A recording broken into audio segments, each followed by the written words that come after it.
তো hey guys, welcome my YouTube channel. তো guys, তোমরা দেখেছো আগের ব্লগে যে আমরা দক্ষিণেশ্বর গেছিলাম, তারপর আমরা বাড়ি থেকে চলে এসেছি। তো এখন যাচ্ছি মাসির কাছে। মাসি এসেছে, মাসি মানে এসেছে ওর ডগিটাকে নিয়ে 3 নম্বরে। তো সেখানেই যাচ্ছি আমরা, কিছু মানে খাওয়া দাওয়ার কিনতে যাচ্ছি। তো ভাবলাম ওর সাথেও দেখা করে আসি।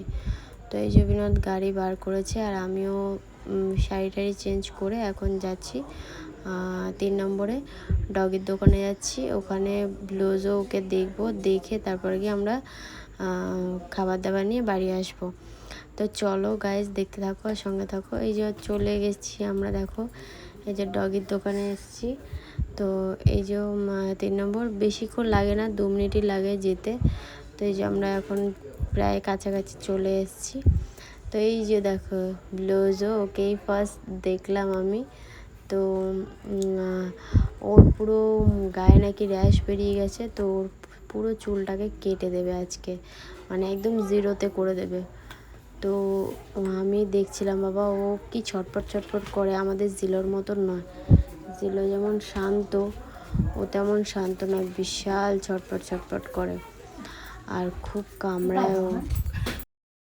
তো দেখো 3 নম্বরে এখানে দোকানটা আছে, ডগের দোকান। তো তোমরা এখানে আসতে পারো, এখানে সব রকম জিনিস পাওয়া যায়, খেলনা থেকে শুরু করে তারপর গিয়ে বাচ্চার খাবার দাবার সবই পাওয়া যায়, মানে ডগির সব কিছু পাওয়া যায়।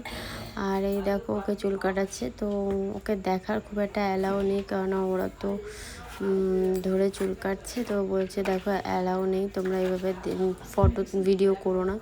তো যাই হোক, আমরা এখানে দেখো সব রকমের খাবার দাবার এখানে সব কিছু রয়েছে, বাটি থেকে শুরু করে ওর যাবতীয় জিনিস সব কিছু আছে। তো আমার ডগির জন্য আমি ভাবছিলাম যে কিছু একটা নিই, কারণ অনেক দিন বাইরের খাবারটা খায় না। তো তারপরে গিয়ে একটুখানি বাটি গুটি দেখছিলাম, আর জিলোর জন্য এরকম বাটি নেওয়া হয়েছে, তাই আর করলাম না। জিলোর ওই গায়ে পোকা হয়েছে বলে একটু জিজ্ঞাসা করলাম, তো ওনারা বললো যে ওষুধ খেলে ঠিক হয়ে যাবে। তো দেখো এখানে দেখো সব রকম জিনিস আছে, মোজা জুতো সব কিছু আছে, বেল্ট খেলার সব কিছু আছে, জামা কাপড় খাবার দাবার সবই আছে।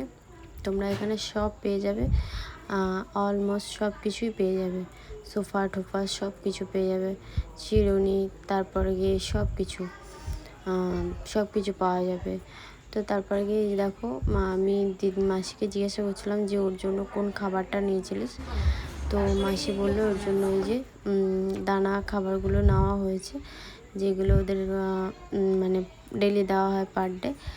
তো যাই হোক, এই যে বিনোদের পেছনেই তোমরা দেখতে পাচ্ছ। তো তারপর আমরা এখান থেকে কোকোকে ভাবছিলাম যে একটু দেখাবো, বাট ওদেরকে দেখাতে দিল না, কারণ বলছে না ভিডিও করা যাবে না। তাও যতটা পেরেছি তোমাদের সাথে তুলে ধরার চেষ্টা করেছি।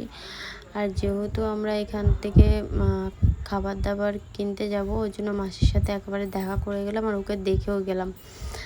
আর এই যে মাসি আমার সাথে কথা বলছে, তোমরা দেখতেই পাচ্ছ, অনেক দিন পরে ওর সাথে আমার দেখা হলো, কারণ ও এখন খুব একটা আসে না। তো চলো আমরা এই যে বাইরের দিকে বেরিয়ে গেছি, বাড়ির দিকে যাচ্ছি। এই যে জিলোর জন্য এই একটা খাবার নিলাম, ওইগুলো খেতে খুব পছন্দ করে, তো ওর জন্য একটাই নিলাম। খাবে কি খাবে না তার তো নেই ঠিক, ওই কারণে বেশি নিইনি। তো তারপর বাড়ি চলে এলাম খাবার দাবার নিয়ে। তো চলো আজকের মতন ভিডিওটা এখানেই শেষ করছি।